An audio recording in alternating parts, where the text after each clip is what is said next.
We are so excited about this episode. We cannot wait to talk about it. we're gonna, Happy Wednesday. yeah, we're gonna get into this episode. All right. So this is Father Son Galaxy. I am Kerwin. This is Keith. If you're new to our channel, you're watching us for the first time, welcome. We hope that you will like and subscribe to this episode and subscribe to our channel. If you've been here before, welcome back. Leave your comments. We're ready to talk about it, all right? And we're so excited to talk about it. We're going to start from the ending, all right? We're going right to the ending. So it is spoiler review. I always forget to say that, but this time I want to make sure spoiler review, okay? All right, so now how about we just review the entire episode backwards? well, I didn't put my notes together that way, but we'll see how it goes. Well, we're definitely going to start with the ending. All right, here we go. Is Ahsoka dead? I don't know. And for some backstory, she is fighting Baylan, and Baylan backs her up in a corner, and Sabine gets there just in time to watch Ahsoka plummet into the ocean. Yeah. But here's the thing. If we don't see them sprawled out on the stones below, they're not dead. Unless somebody explicitly says so, or explicitly told so. So, like. And also, it's the 4th episode. If this were the 8th episode or 7th, maybe they could get away with it. But not now. There's too many episodes to go through without Ahsoka. Right. Okay. Now, it's called Ahsoka, so we know Ahsoka. It's not Sabine. It's not Hera. It's not Chopper. It's not Jason. It's not Baylan. Right. And it's Ahsoka. This is Dave Filoni's project. You know, he's not. Dave Filoni's not doing anything. He's not going to take out the franchise. All right. So, but what I do think is happening is she's in a comatose state. I mean, so she hit her head and saw stars. Something, right. So she's in a position where her body is immobilized, but her brain is still functioning, right? And I think what she is seeing are visions, dreams, maybe. You can call it an out-of-body experience. But this is very similar to what happened in Black Panther. If anyone has seen Black Panther, all right? This is the scene when T'Challa and Killmonger are fighting for the throne, and Killmonger actually wins and takes T'Challa and throws him over that cliff into the water, into the ocean. All right. And then we thought, okay, well, there goes T'Challa. But it's not the case. It was Black Panther, not Eric Killmonger. So. What do you mean? The movie's called Black Panther, not Killmonger. Well, right, so yeah. They weren't going to get rid of him. Okay, well, let me explain the scene. All right, so we think, T'Challa is gone, right? But M'Baku's tribe finds him, right? Keeps him alive, finds out he is in a coma, right? So then when his mother and Shuri, come to him and finds out that T'Challa's still alive, they have the heart-shaped herb. The heart-shaped herb, right? That is given to him. They give him the herb. They bury him in the snow. And then he has this dream or this out-of-body experience where he actually meets his father in the ancestral plane. Yeah, but right? That's what the herb does. You go see your ancestor. It's kind of an induced coma rather than a coma from an experience. So. Right. Well, it doesn't have to be exactly like. Yeah, I'm saying though, you're right. Like kind of that ethereal experience. Yes. In a like immobilized state. Yes, exactly. But I feel like this makes no sense. Okay. In the sense that by now it's been at least 10, 15 years since Ahsoka's seen the world between worlds. So why is that in the front of her mind? And why is that what she's dreaming about? Like, she could have dreamed of Malachor. I'm sure Malachor was traumatizing for Ahsoka. You think Malachor would have came to her first or something? Well, like meeting Ezra for the first time, fighting against Darth Maul, stuff like that. The Clone Wars, saving Rex. Those are the kind of things like being Anakin's Padawan. That came to mind. But I don't know why it was in the world between worlds of all settings, when I'm sure there's much more prominent memories than that. And she wasn't even in the world between worlds for that long. She was there for about 5 minutes, give or take, because they saw Kanan and Ahsoka told Ezra not to bring him back, and then Palpatine came out and they ran. All right. Well, are you always in control of your dreams? Like, do you know what's going to be in your mind? I don't Or know, but yeah. usually dreams are influenced by real life events. Like sometimes you'll see people you know, and sometimes outside noises will be incorporated into your dream. Well, I think the setting may not be much is not the important factor. Is who she meets. Because remember when she had, you're just talking about the battle that she had with Balin Skull. We'll talk about that a little bit more. He brought up Anakin. Of course he Like he did. seems to Because know he's a kind of lot. like, I knew Anakin. Yeah. Anakin spoke highly of you. Right. Yeah. I mean, is Like, why do people care so much about what Anakin says about Ahsoka? Does it matter? And, more importantly, here's something to think about. Anakin was introduced to the Jedi Order in 32 BBY, which means Balin would have had to have been there back then. And it was only 10 years later that Anakin got Ahsoka at the Padawan. So Balin had to have been around between 19 and 22 BBY during the Clone Wars, which means that he probably escaped Order 66. But Balin looks to be about like what, 50 right now? So if he's 50 right now, and let's say he started training in, well, backtrack for a second, he probably would have been about 30 when Order 60, 20 when Order 66 hit, right? Because there's a 20-year gap. yeah, we did the And math last then week. Yeah. the 10 years the 10, 15 years that lead up to Ahsoka. Yeah. So he would have been like 15, 20 by the time Order 66 hit, which meant he probably would have been either like a Padawan or a Knight by then. Yeah. Okay. So it makes sense why his combat strategies are so unrefined. Okay.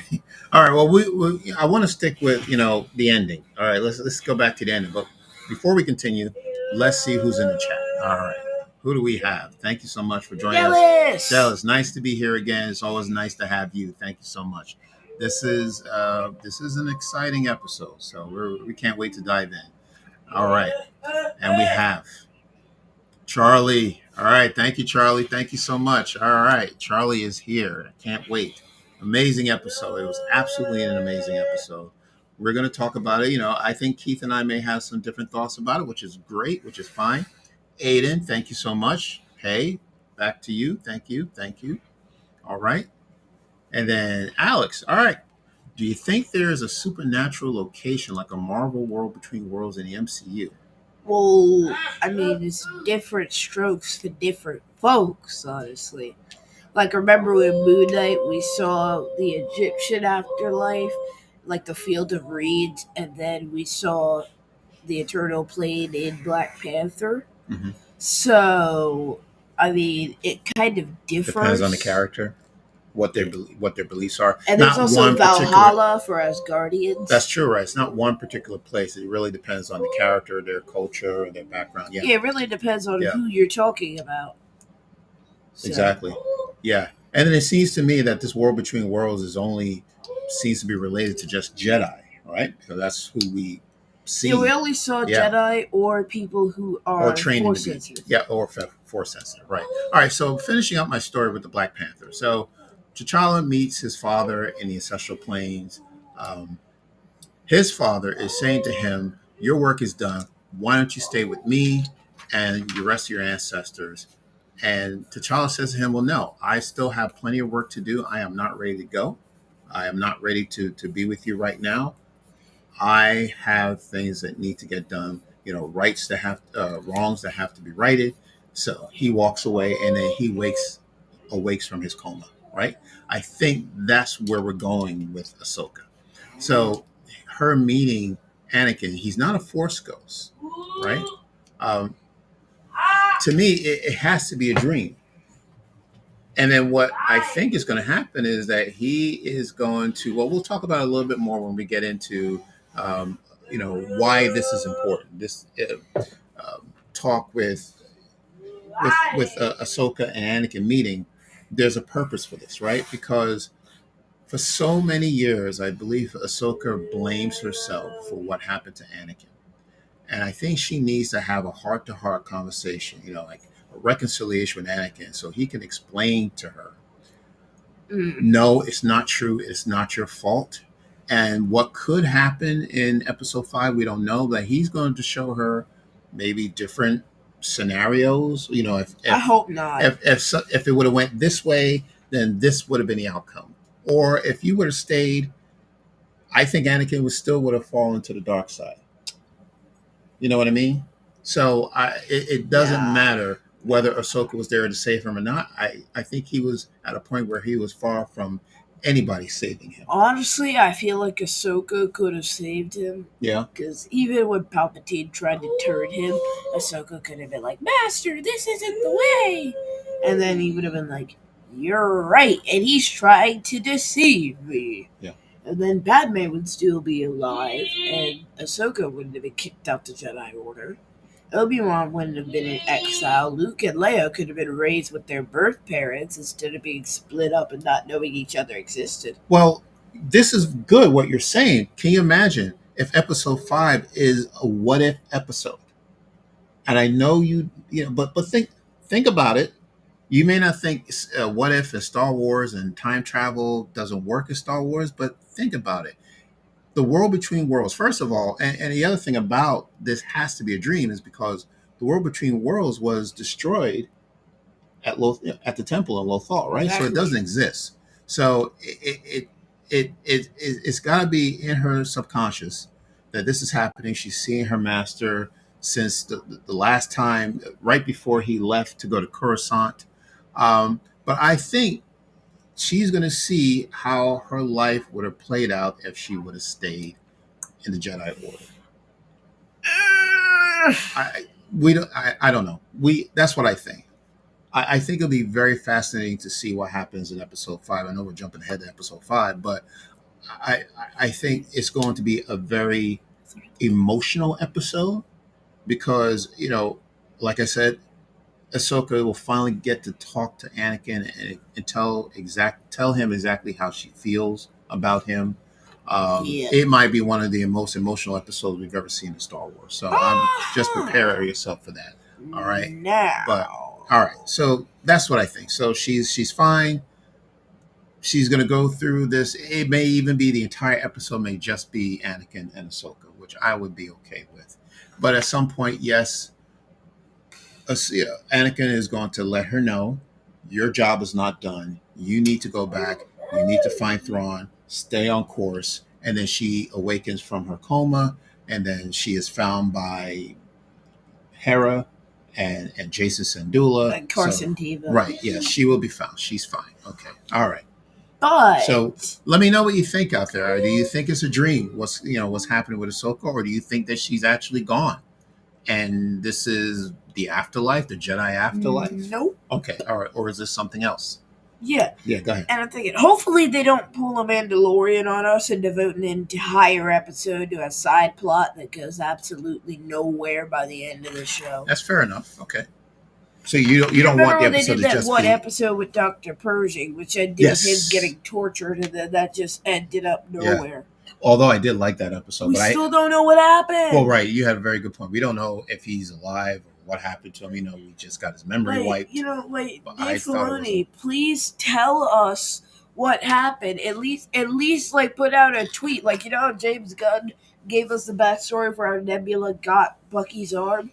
She literally went down to Earth, ripped Bucky's arm off, and went back into space because she was feeling Christmassy. That's what James Gunn said. Got Dave it. Filoni, please tell us what happened to Dr. Pershing, please. All right. Okay. Do we really have to know? I mean, he's a side character. Yes. But okay. All right. I Yes, got I'm you. invested. I got you. And you know what? You have a valid point. This story should not be about Ahsoka and Anakin, but the two of them meeting together is very important for her to complete her We're journey. kind of dwelling in the past at that It, point. it is. Because It is Ahsoka dwelling and in the past. Anakin Yes, were it a is. thing like 30 years ago That's true. as master and apprentice. Yep. And now Anakin's one with the Force. And Yes. Ahsoka's got her own Padawan who has failed multiple times. Yeah, we'll get to that. Like, I don't know what Sabine's even doing anymore. Okay. All right. Like, you want to talk about Sabine yeah, now? we'll talk about that for a second. Let's move. Let's talk about Sabine. So, in this episode, Yes. Sabine's kind of a main character, and there's this awesome fight scene in the woods.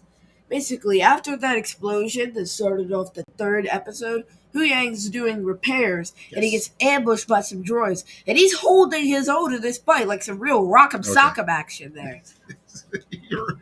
Your notes are all okay. All right. So you want to talk about Sabine, or you want to go through the entire episode, right? Okay. Go ahead. Let's do it that way. I'll figure it out. Yeah, you'll figure it out. Okay. I'll figure it out. Go ahead. We got it. So, then Ahsoka and Sabine come out, and Sabine's fighting Shin, and Ahsoka's fighting Merrick.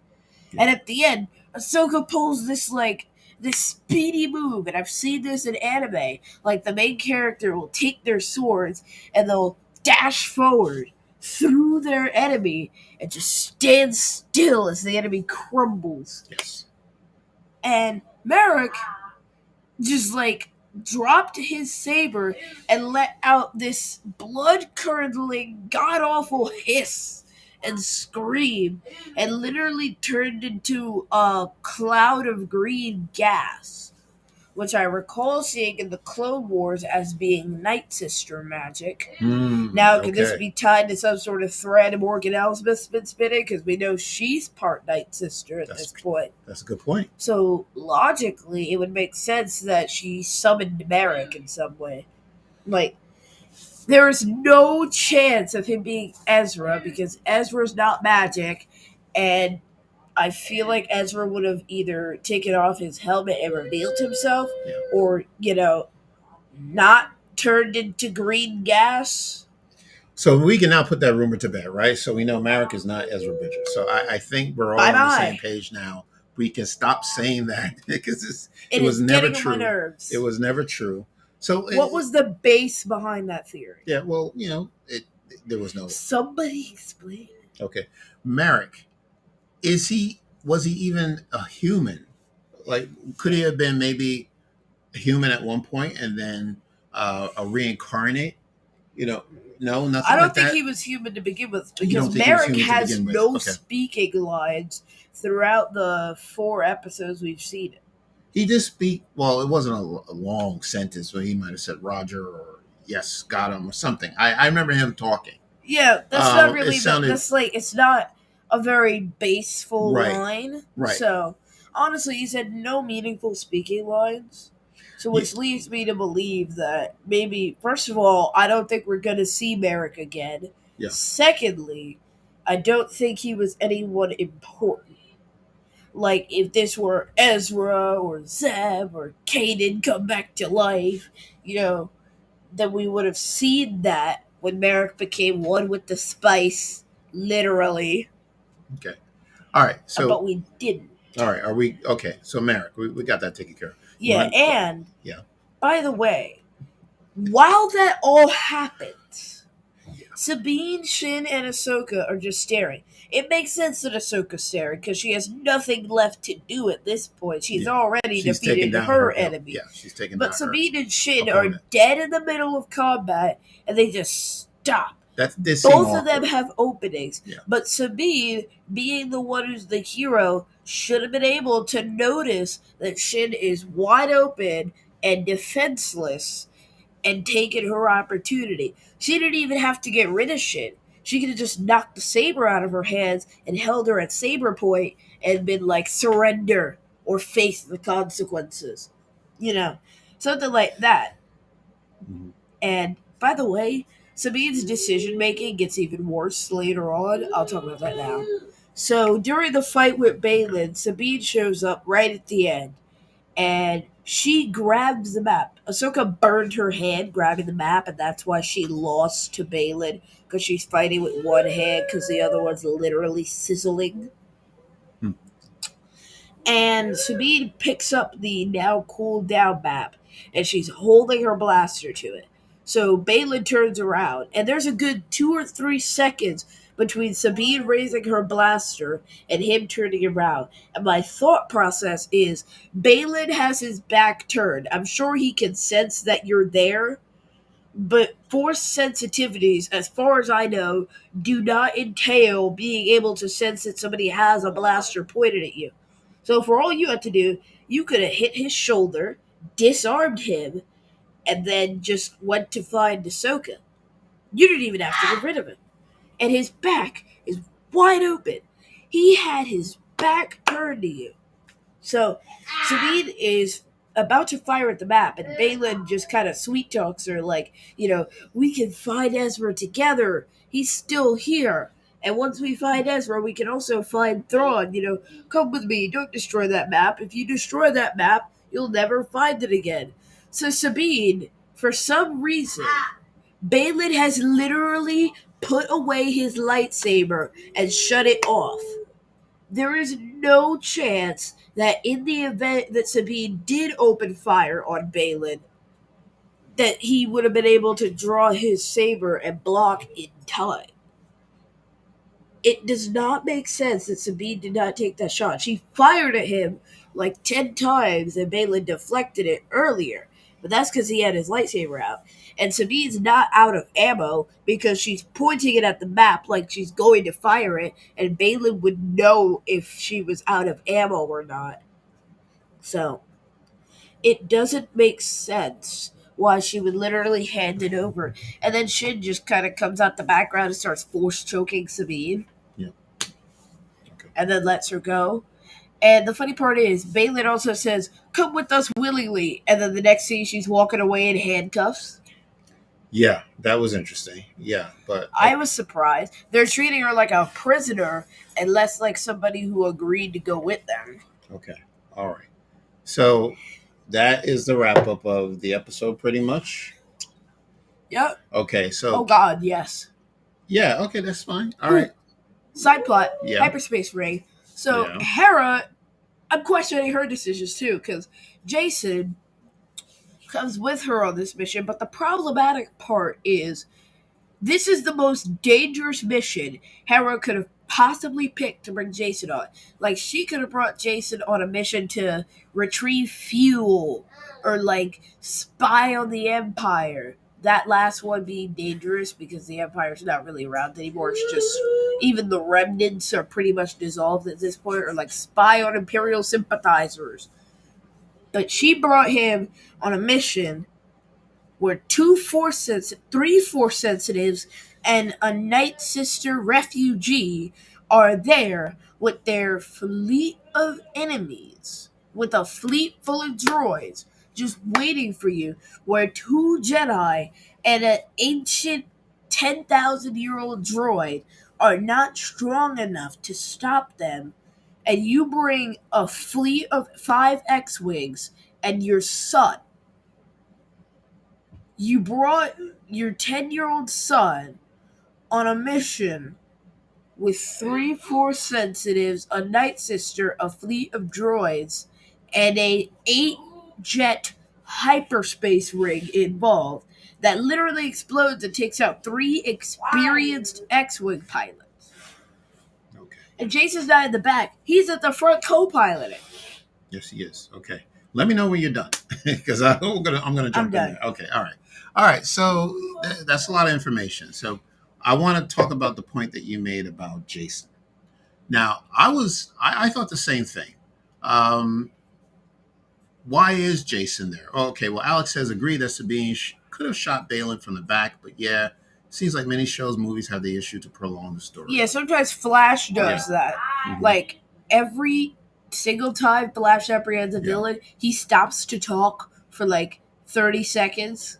And that's 30 seconds of time that he could use to be super speeding. Mhm. Like, if he used his super speed every time, each episode would be like 2 minutes. Yeah. Okay, getting back to Jason. Sorry. Now, I did agree with you. I thought, okay, well, I'm surprised that Hera would take her young son, on a dangerous mission like this. But there's a reason why he's there. He needs to locate Ahsoka. Yep, but That's his purpose. He doesn't do that. Well, how do you know? I mean, he didn't locate her yet. Yeah, exactly. But that's why he's there. Just think about it. Yes, but Yes. comlinks exist, and ships, especially the No, no, no. Ghosts, are known to be able to have long-range transmissions. I got you. I get that maybe Jason doesn't have Yeah. a long-range transmission, Right. but you could just have the Phantom and have him stay behind the fleet. So that way, Jason's not involved in the action, and should anything go wrong, the Phantom has engines. I don't know if it has hyperspace capabilities, but it has engines fast enough for him to escape an explosion or an attack. That would have made more sense, and he's still, like, not necessarily on the front lines, but he's close enough to be able to pick up a reading on Ahsoka. So when they jump to hyperspace, they could just do it like that.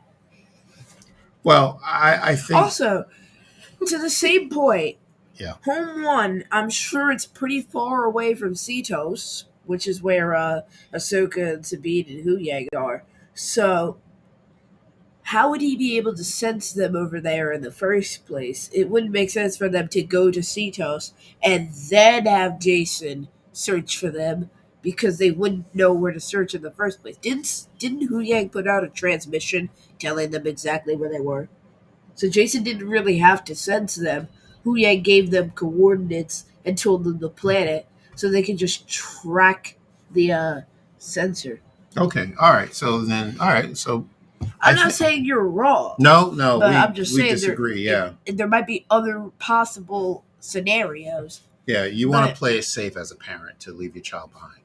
I get it. Yeah. Okay. I don't like if I'm a parent and I'm bringing my 10-year-old on a trip and I'm in space flying in a ship on a dangerous mission with explosions and blasters involved. I don't think I would bring my child in the first place. Okay. All right. Very good. All right. So let's move on then. All right. So let's talk about Sabine. Okay. We touched on Sabine a little bit. I want to talk about it a little bit more. So Alex says, well, Hera did bring along 14-year-old Ezra and a young Sabine, then 17, along missions, so he probably hasn't thought as much about danger or bringing along kids for missions. Well, I mean, to be fair, Ezra could already sort of fight because he was escaping Imperials and stealing bikes on Lothal, and Sabine was 17 and had 2 blasters and Mandalorian armor at that point. Like, Ezra crafted his saber later on. So Ezra had a lightsaber and 4 sensitivities, and Sabine had 2 blasters and Mandalorian armor, so I don't think they were in danger as much, per se. Like, they weren't necessarily, like, endangered because that was a crew of 6 people even before Ezra and Sabine joined. That was 4 people because there was Hera, there was Chopper, there was Zeb, and then there was Kanan. So, Eric, you got a good point. No worse than Anakin pod racing. Child endangerment is very Star Wars. honestly, it's no worse than the Jedi literally kidnapping a 10-year-old and bringing him into space to a space council. That's a strong word. It's not kidnapping. But it is kidnapping. You know what? It is not literally, kidnapping. the definition of kidnapping is taking a child and transporting against their will. Not necessarily against, kind of. Well, yeah. But, like, they are literally taking a child who might not even know that they want to go in the first place and transporting them there so that way, they're just kind of stuck. Okay. All right. It's not like they can leave if they want to. I hear you. Okay. You remember what Luke did? He was like, so I can give you the beautiful handcrafted lightsaber of my master Jedi, my former teacher, Yoda. Or you can get a rock. Let's get back to Ahsoka Part 4. Called Fallen Jedi, by the way. Written by Dave Filoni, directed by Peter Honestly, Ramsey. Not really a fallen Jedi as much as it is fallen undead night sister thingamabobber. That's the title? Okay. All right, so fallen undead about night Sabine. Sister thingamabobber. So I like how the character, Sabine's character, is being handled. I like it. She's not making the right decisions, but that's okay. It is within her character. Yeah, but Sabine's 30. You'd think by now she would have learned from a bad decision she's made in the Well, past. her motivation, what she wants, her needs or She just wants her to find wants. Ezra at this point. That's it. That's all she's looking for. She's looking for Ezra. And we But don't know, outside of them being family, yes, we know that they're part of the Ghost they were family. best friends. But is there something else that we're missing in their relationship that we don't know about? I don't right? think so. I think they were Because- close friends. Yeah, I think they were close, but could it be something a little bit more than that? Because seems to be driven to find Ezra. And if that means like she had a choice to find Thrawn or Ezra, she would choose Ezra immediately, which causes a problem for Ahsoka. Because as a Padawan, you and your master need to be on the same page, right? Yeah. And obviously. And if you're not, then there's going to be issues. Right now, there are issues happening right now. And I'm glad that there are issues because it doesn't need to be clean. It doesn't need to be, okay, Ahsoka, Master Ahsoka, I'm going to do everything you say and listen to everything Honestly, you say. yeah, if It's Sabine not was that a at all. static character, just listen right. to Ahsoka. But Sabine has a mind of her own. the decisions Sabine makes endanger herself and others. Yeah, like she it went, happens, like but she made that decision. For example, Yeah. in the first episode, she goes after Shin after being not very well trained with a lightsaber. Yes. And she gets defeated. Then in the second episode, immediately after healing, she decides to go join Ahsoka and then go help her out. Sure. Which does not help. During that space fight, Sabine is trying to shoot them down. But the ship gets hit and Ahsoka has to take a dangerous spacewalk and Shin almost gets her. Then in this episode, Sabine is faced with the decision to either take out Baylan and go save Ahsoka, or go with Baylan and hand him the map, which he promptly destroys. And guess what? Ahsoka is lying in an ocean right now, as far as I'm concerned. Shin and Baylan are holding her prisoner, and the map is gone. Yeah, but what is Sabine's motivation? She is on that ship. She just wants to find Ezra. Yes, that's exactly what she's doing. This is the most illogical way that you could do it. If you have the map and you have a saber and you can fight and you can run, because at that point Shin was still knocked out. So you could have fought Baylan, and then once he was... Sabine had no chance against Baylan. Oh God, she could not have fought Baylan. I'll be honest. Right? Okay, so she could have. No, she could not. I'm just saying. No, she doesn't have to win. Oh. She has to catch him off guard. Okay, and by that I mean, if they do that classic move where both people push their lightsabers down, and then the hero goes up, and then they stagger back to get their bearings, that's when Sabine should run. And I know Baylan can use the Force to pull her back, but if Sabine's far enough, that doesn't really work. So, okay. in the few seconds it'll take someone as bad at combat as Baylan to reconcile themselves, you could have gotten pretty far. Yeah. So going back to Baylan, he seems to know a lot about everybody. I mean, he knows. Yeah, I don't know how he's getting right, exactly, but he's using it to his advantage. I mean, he is really targeting their weaknesses. With Ahsoka and bringing up Anakin, her leaving Anakin, and he's talking about Sabine, about losing her family. We don't even know how. Apparently, Ahsoka had something to do Ezra with is her that. family. Well, no. Remember the part where he said that Sabine's family died on Mandalore? No. No what? I don't remember that. Okay. Let's see. There you go. All right. I don't know how many times you watched the episode, but anyway, once, and I remember a lot of it. Okay. All right. Well, anyway. Except that. Okay. Here we go. All right. So he knows a lot about everybody, and he's taking a page out of Thrawn's book. Thrawn is like that tactical person, know your enemy, know who they are, know their weaknesses, what they like, what they don't like, and he gets what he wants that way. And he really had Sabine in the palm of his hand. As soon as he mentioned, he was I know you Sabine want like cards. Oh yeah, I know you want to find your friend, your family he member. Manipulated her. Oh yeah, and we don't emotions. even know if she's going to even find him. But you know what?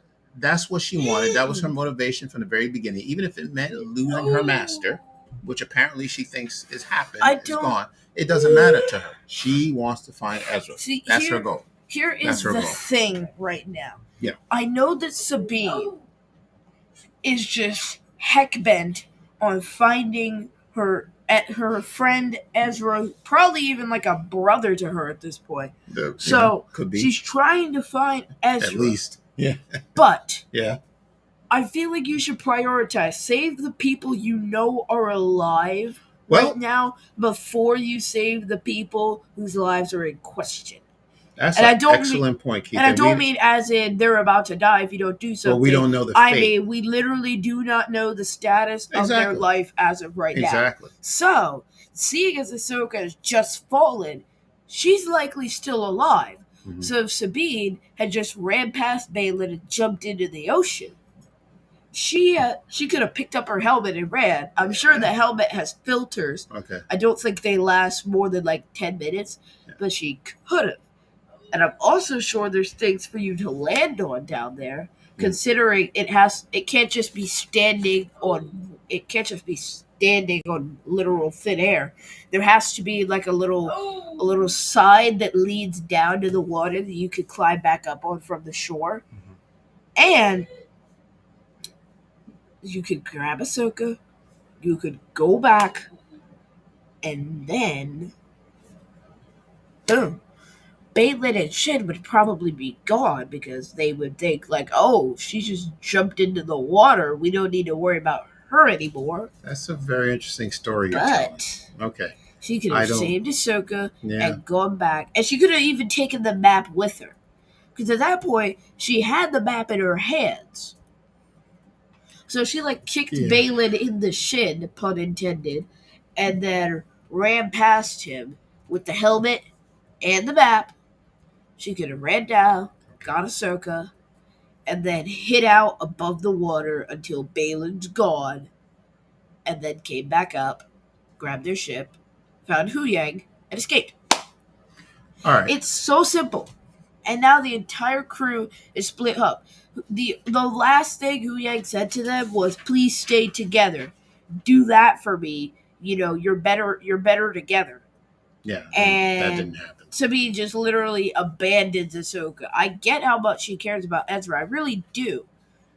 But chronologically, even though she's known Ezra's longer, she's seen Ahsoka face to face longer. She's known Ezra for at least 15 years by now, probably. And Ahsoka just flat out asked her, can I trust you? Exactly. And Sabine said, of course you could trust me. Sabine literally... Did she lie to Ahsoka? Ahsoka put her life in Sabine's hands and was willing to do anything to make sure that Sabine survived. And Sabine just straight up ditches her. And it's not like she left her at the restaurant to pay the check. She left her in a literal ocean by herself. We got some unknown Q&A. Status. So, what is Sabine doing at this point? Yep. Like, I know that this is her character. Like, this is the logic she processes with. But in what world does this make sense? Like, so, there's one person who I know is alive and who has been mentoring me and who I recently just reconciled with. And there's one person who's been AWOL for the past 10 years. And we don't know where they are and if they're still around. Yeah. And if I find him, I'll also find the very villain that he sacrificed himself to get rid of. And I think I'll choose that and go with the enemy who's about to handcuff me, take my map, and make me leave Ahsoka behind so she could probably die. I get the impression that you did not like what Sabine did in this episode. I don't. Oh, yes. I don't know what's happening. What I said earlier is that she made some mistakes, but they're within character. Too many mistakes. Yeah, well, yeah, she did. Too many mistakes for half a season. She chose Ezra over her master. Yeah. Point blank. I honestly understand that decision. Was absolutely wrong to do. I understand why she did it. I understand why she would think of that in her head. Yeah. What I don't understand is why that was what came to mind and what was executed. Yeah. when there were multiple other options for her. And I'm sure that Ahsoka and Sabine are going to clash over this because Oh yeah. Sabine basically left Ahsoka for dead to find somebody who could have been dead for the past decade and you wouldn't even know it yet. Mm-hmm. So you're kind of on a wild goose chase. There's no confirmed leads at this point, but the person who's mentored you and put their life in your hands is still confirmed to be alive. So what are you doing? Like this, it makes no sense. I was fine with Sabine and Ahsoka doing that training arc where she's training Sabine with the lightsaber, and Sabine tries with that cup, Mm-hmm. and she doesn't manage to get the cup of water to lift itself. Like honestly, I get it. I get why they did that, and I love the training sequences. But by the same token, Sabine's skills have improved over the past few episodes, so much so that I feel like she'd be able to go toe to toe with Balin for at least 5 minutes before Balin wins. At least she'd put up a fight, I see. okay? Okay. I'll be honest, Balin's way more experienced. Sabine would have no shot of winning. Ahsoka, on the other hand, Ahsoka's probably been at this even longer than Balin has. So All right, let's go to maybe Q&A. not. What do we have? Who do we have? All right, Eric says Sabine thinks Ahsoka's already dead. Now she is more desperate to save Ezra. Yes, but here's the thing. Ezra could have been dead 10 years ago. He's been missing for the past 15 years. So I don't know why you prioritize finding somebody who's been missing for 15 years Yeah, well, you over said this somebody already 3 who times you already. just We watched got fall it. We off got a it. cliff No. 5 seconds ago. Stop. We got it. We understand. So Sabine made some bad decisions.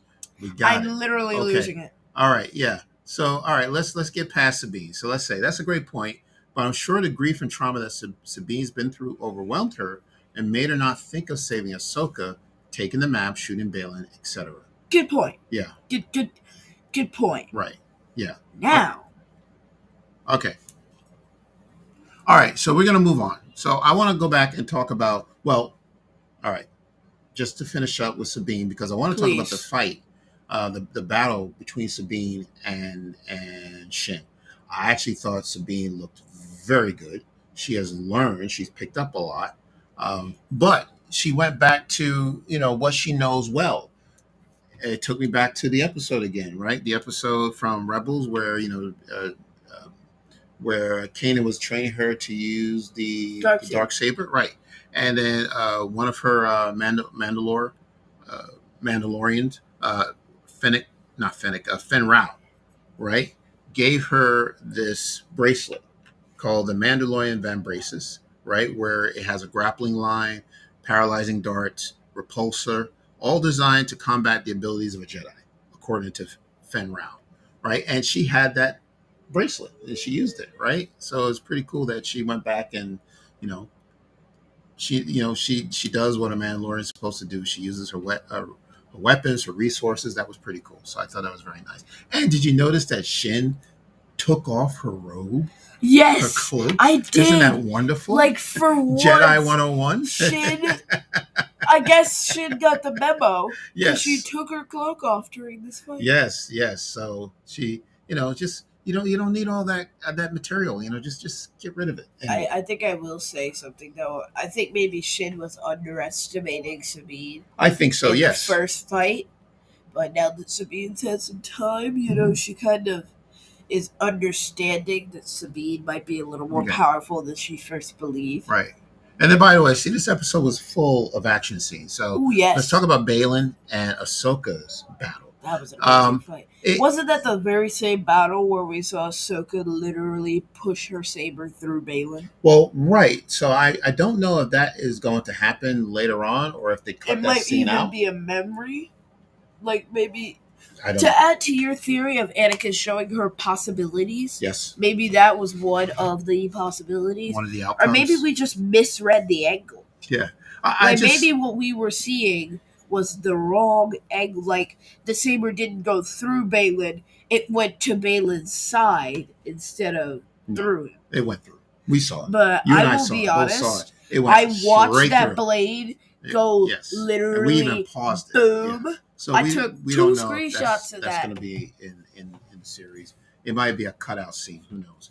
But I just find the fighting style. I wonder if this is intentional. Is he's not. I Like think because Balin was, I think it's because of age. Like he is an older gentleman. Jedi. He may not be as fast as he used to be, like he was in his 20s and 30s. But yeah, I but felt that he was actually lunging yeah, unnecessarily and hacking with the lightsaber. Balin can't be more than like 10 years Ahsoka's Well, then, senior. yeah, but my point is, he's not in his 20s and 30s, so he's an Honestly, older though, gentleman, Ahsoka is kind over of an 50. Are active. you listening to me? Sorry. He is over the age of 50. I just felt that he was just really falling behind, like he was trying to keep up with Ahsoka. I think he knew Ahsoka was very strong, and maybe it was his emotions that got the best of him. But it's just the way he used his sword. Like he just came after her, Wait, like some with kind of, sledgehammer. yeah, like in an axe position, That's not how you're like supposed to use a hacking, saber. like he's Chopping wood. chopping wood or shucking corn or whatever. It just looks strange to me. So I Yeah, wonder if that's that's not really because how it's supposed to either go. he was not trained well, or maybe it's just age. I don't know. I just thought that I wanted to bring that up. Yeah. Okay. Yeah. Now, All right. So let's. What I'm do you want to just move on to? saying. I feel like they kind of had to nerf Ahsoka in that fight to get some development into the next episode. Because Morgan Elsbeth's been hovering her hand over this map for the past 2 episodes, and she hasn't even felt the heat. She's just kind of sitting here like, ooh, and not burning herself. Well, Or, she's a nice sister. What do you want? yeah, but it doesn't make sense. Night Sisters still feel pain. Mother Talzin's deceased. Uh-huh. She was like the queen of the Night Sisters. Uh-huh. So she can definitely feel pain. Um, Well, it doesn't make sense that like Morgan Elsbeth, who's a descendant of the Night Sisters, mhm. and isn't directly like it's not like she was in the Clone Wars group of Night Sisters and then fled. She wasn't part of that. She might have had Night Sister ancestors, like she Okay. said, but she's just hovering her hand over this, like abracadabra, like Okay. she isn't burning herself. So they kind of had to tone down Ahsoka's power so Balin could win. And here's the thing: I feel like Yes. that might be an established plot point later on, because Balin's fighting style is far lesser to Ahsoka's. So the fact that they demonstrated that to us, that the only way Balin could win is if he had the edge by Ahsoka only using one hand to fight and one saber, then I feel like that might come into play later. Okay. I got you. All right. Boom. All right. And then the last fight. Let's talk about the battle between the droids. Wasn't that fantastic? We're talking about Ooh! Huang throwing blows like he's like somebody, like he's in a boxing And ring. Huye knows how to fight. Yeah, I He's mean, not he like was he's not boom, dainty boom, like boom, he's you not know, dainty like C-3PO. elbow and He's getting that everything. R2 like I mean, that was some rock'em sock'em action right there. I mean, with those droids and and he's blocking, he's yeah, punching, that was he's really cool to see. defending. Yeah, yeah. Okay, all right. So I think that's it. yeah, and then we talked about the I think I'm done ranting. we talked about the hyperspace ring, how powerful that was going to be, and it was powerful. Hera and her small band of rebels had no chance. Nice to see Carson Teva, although Where's Zeb? you're being funny. I was about to say, it would have been nice to see Zeb, but I guess he's coming. He's just not here yet. Okay. All right. All right. You know, so to wrap up this episode, Dave Filoni, look, we got to admit that he's a brilliant storyteller. Dave And the Filoni's reason why he excellent. is because Top-notch. we have no idea. We are fans of Rebel. We've seen every single episode of Rebels, right? Yeah, and so we're kind of like not really in the universe. We're observing the events. We Like for still us, have no idea what is going to happen. For us, we've kind of seen the set timeline play out at this point. Yeah. We've seen everything that happens and will happen up to Rise of Skywalker in Star Wars. Like from the Rise of Skywalker all the way back to like the old Republic. We've seen everything there is to know Okay. about the galaxy as far as it's been written. we're objective. We're kind of viewing over the story, but for everyone else, Well, yeah. like the characters in our shows and movies and books. Well, my point is that although we know the history, the lore of Star Wars, we know these characters versus someone who's actually never watched Rebels and they're seeing Ahsoka for the very first time, we're just as baffled as everybody else because we have no idea where this story is going. And I think that is why it's so exciting. And episode 5 is probably going to be epic, you know. I So hope so. yeah, we don't know what's going to happen, but I can imagine what this conversation between Ahsoka and Anakin is going to be. What are they going to say? I hope they don't talk about flavors of mantel bits Yeah, or something. it's going to be. I tell you, it's probably going to be something that we're really going to need to push through. I mean, the tears and everything. So we'll see what happens. But we are on this Filoni train. I'm not getting off. I'm going to keep Next going. stop, Yeah. never. Yeah. So let's go to Q&A. Let's see if we have any other Q&A. And then we can finish up. Yes. And by the way, so Filoni will be directing and writing episode 5, the next one. So we know, I think because he's directing that we may see Thrawn now. We'll see Ezra. So this is going to be an epic episode. All right. Q&A. Pop in the popcorn. Hello, Katie. Thank you so much for joining us. Hi, friends. How are you? Thank you so much. Thank you. And Alex, go ahead. Could Hera and the X-Wings have stood a chance if they had immediately opened fire on the space ring rather than watch and wait? Honestly, I think they might have. Now, given the fact that the hyperspace ring exploded when the ship jumped through it, I think if they shot at it, it would have still had an explosive effect. Maybe it would have been smaller, but it still would have prevented them from jumping through it. Mm-hmm. Like, sometimes the characters in shows and movies just stand still and wait for stuff to happen. Mm-hmm. So I feel like if the X-Wings opened fire, there definitely would have still been damage. But like at least they would have prevented it. Yeah, I don't know if Hera really thought this thing through. So she was coming up against something that is probably never seen before in space. I think the first thing I would have said to her crew is stand down and just wait and see. You know, I know you're trying to save Ahsoka, but this thing looks powerful, and she was aware that this thing was hooked up with these hyperdrives, and she knew how powerful these hyperdrives are going to be. But it just seemed to me they were just like racing into something and had no idea what they were doing, and there was casualties. So she's going to have to. She's gonna have to explain take to responsibility her. She's gonna have to explain to the lost. New Republic people how bad this failed. Now, very interesting question, Ken. So, are you going to watch the next episode in the theater? I just saw. You didn't know this. I saw this on Twitter, and I wasn't sure if it was true. But apparently, episode 5 will be premiering in theaters throughout the country. Excuse me? Yes.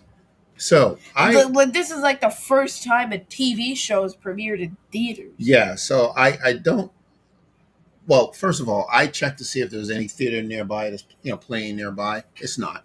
All right. So the closest theater is like an hour away from here, like in the Chamonix. I don't know if you're familiar with that. I do remember that. Bucks County. I remember I called them and they thought I was a for woman. Rogue One, right?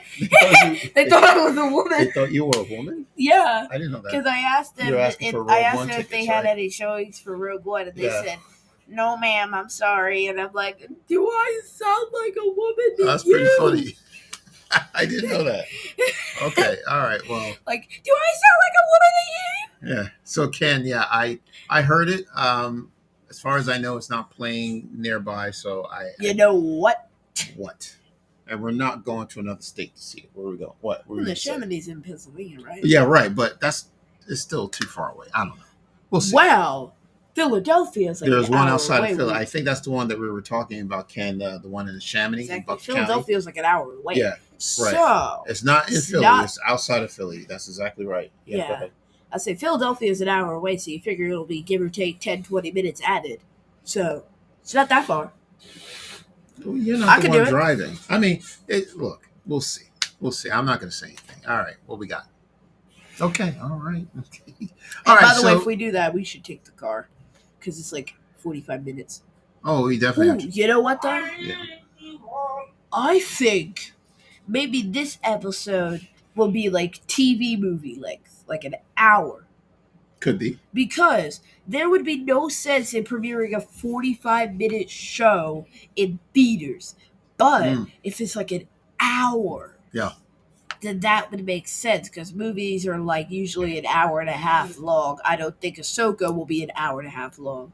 But an hour would be within the purview of most of these Disney Plus TV shows. yeah. And as such, it would make sense. Gotcha. Okay. All right. I wanted to quickly talk about. Let's see if let's see what time. Okay. Can we run down this shuffle with Marvel? So Yeah. Disney Plus Do you want has. to do it? Okay, I'll do it then. All right. I, So Marvel Disney Plus, there's a shuffle. We saw this article in the Hollywood Reporter where now what if season two, all right, which was done a long time ago, is now finally coming out. What was supposed to come out in early 2023 is now coming out around Christmas Day, 3 months from now. Echo, announced to come out November 29th, has now moved to January 2024, and they're dropping all the episodes at once. Okay. X-Men 97, all right? Remember that classic animated series? Planned for the fall, right? To come out in the fall of this year is now going to be early 2024. I'm amped. And here's the crazy part. Agatha, and by the way, remember how it used to be Coven of Chaos, and then it changed to House of Harkness? Well, now it's Darkhold's Diary, so they're kind of just shuffling these titles now. Yeah. Like, why has it changed 3 times, and each time it's alliteration? It's like the marketing team just kind of said... It's like the marketing team pulled 3 cards, and they said, pick a card, any card, and then they just brought them around, and they held a vote, and no one could agree. Yeah, you know what they should do? They should just call it Agatha. Well, honestly, WandaVision worked just so did Loki, honestly. Right. Loki worked just fine just being called Loki. Yeah. They could just call the show Agatha. So, Alex says the X-Wing anime series song is the best. Yes, it is. X-Wing. Right. Yes. Yes. Okay. All right. Got it. So Agatha Darkhold Diaries was supposed to come out winter 2023, would now come out a year from now, Halloween of 2024. That actually makes sense. It makes sense. Too bad it's not coming out next month, but next year. All right. And currently what is not on the schedule, which I'm very disappointed to hear, Ironheart, No. Daredevil Born Again, No. And Wonder Man. Who's he? Well, this is a new character, not a new character, but this is It's a new MCU character. A new MCU character that they were developing. I don't even think they've started shooting yet. So because of the strike, we know they're not even close to ready. But Daredevil Born Again, I guess they're still filming. But Ironheart, I thought would have been done by now because this was supposed to come out at the end of this year. Okay. Now the reason why I brought up the schedule is, what happens to Skeleton Crew? Now, Skeleton Crew, I was hoping that would come out at the end of this year, but it looks like it's not happening. Yeah, there's honestly no real news around Skeleton Crew. Yeah, like I remember earlier this year in London, we finally got the casting for the main kids in Skeleton Crew. Yep. But other than that, we haven't gotten a trailer. We haven't gotten any production news. I'm sure it's in like either pre or post production now. Yeah. Pre-production as in like they're adding special effects. Yeah. But I don't think we're getting it before the end of this year. I'm hoping it'll come. Obviously not. Yeah, I'm hoping it'll come out by like March 2024. That seems to be someplace it could fit in. I guess. Well, I mean, they got the X-Men 97 coming out in early 2024. Okay, so then like what does this mean for the Acolyte? When does that come out? I don't know. Oh, yeah, the Acolyte. You know, it's crazy. We already got casting for the Acolyte. Yeah, they should be completely done. I think we have that. Yeah, I think they're done at this point. Yeah, so, all right. Well, we went a little long, but this was an exciting episode. We had to talk about it. We can't wait for episode 5. We have no idea what's going to happen. We just know it's going to be unforgettable. All right, Keith, where can people find us? You can find us wherever you get your podcasts or socials on Facebook, Twitter, and Instagram at Fathers and Galaxy. Website, fathersandgalaxy.com. Please check out our merch store, patreon.com/fathersandgalaxy. That's our Patreon page. Merch store is fathersongalaxy.myspreadshop.com. We can't do this without you. We were featured on the Star Wars website. Please check that out. Give us some traffic. Yep. Yeah, that's it. All right. Okay. And then, please check out Colored River, colorriver.com. There's a fundraiser that's going on. Scan the QR code. Yes, scan the QR code for more information. All right. Thank you so much, everyone. This was wonderful. Thank you for those who attended the chat and those who will listen to us or watch us later. It doesn't matter. Just watch us and listen and enjoy. All right. Alex, do you mean like the Batman 2006 show? Because if that's what you mean, I'm about to start watching that. It's on Netflix. And the Dark Knight trilogy is also there, so I think I might have to watch that. Wait a minute. The Batman animated series is on Netflix, not HBO, not Max? Netflix, yeah. Interesting. Okay. All right. I don't get why HBO just decided literally like a year after premiering their first streaming service that like we're just gonna take off the first the first three letters of our name. Like that doesn't make sense. Like Yeah. it was like HBO, then it was HBO Go, then it was HBO Now, and then it was like HBO On Demand, then HBO Go, then it was HBO Max, and then it was Max. Okay. So they just completely got rid of HBO at this point. Yeah. I feel like the change from HBO Max to Max was unnecessary. Well, it's fine. Yeah, I still have a hard time remembering it's called Max now. But anyway, thank you for that, Alex. We will check it out. Actually, I haven't even watched the animated series Batman, but I hear it's really good. So maybe we'll watch it together. All right, everyone. So thank you so much. If there are no more, Marek was a dusty boy. The ash on that man is remarkable. Oh boy. I'm just so glad it's not. He's so dry he evaporated. Yeah. I mean, it's like it looked like the blip. I mean, Thanos snapped his fingers and then the man dusted. I don't know what happened. He's gone. You snap. Okay. All right. There we go. D. 2 snaps. All right. Thank you so much, everyone. All right. This was fun. We'll see you next week. Until next time, take care, and we will see you again. I am inevitable.